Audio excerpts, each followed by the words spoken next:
people feel a lot of resistance when it comes to writing a purpose statement. But it's really combined of three things. So the first is core values. And quite often people are surprised that they have their own individual, it's not the corporate ones on a wall, but their own personal core values. They are foundational. So they're formed when we're very young, depending on the environment in which we're in, what was expected of us, the relationships we have. And you normally have about 3 to 5 really core fundamental values that will never change, even if we don't like them or we want a shinier core value.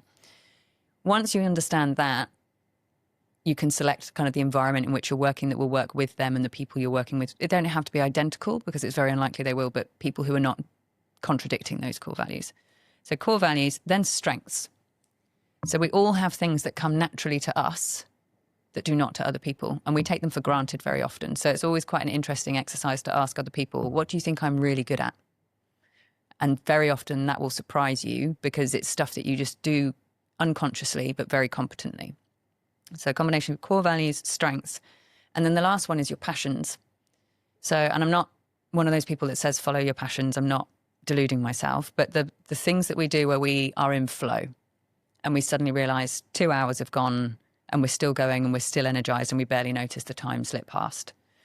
Now, the combination of those three things typically will indicate what our purpose is. It's kind of the stuff we would do if money was no object and we didn't get paid and everything else. And it will be the combination of those three things will be very unique to individuals. So once you've identified your purpose, and I think that people really struggle with this because they think their purpose should be changing the world.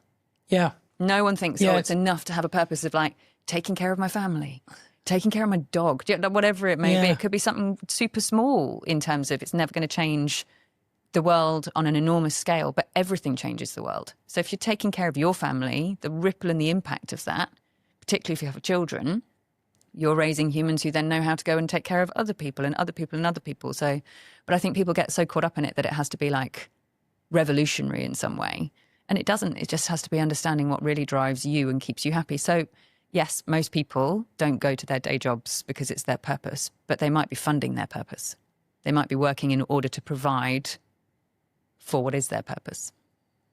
I think it's really important that you don't get caught up in this narrative that your purpose needs to be this great big thing of saving the world or saving the planet. And I think that social media and a lot of things that we see today talk about purpose, never really define it. But the word has certain connotations and sets certain expectations in your head and people feel like I need to find this thing.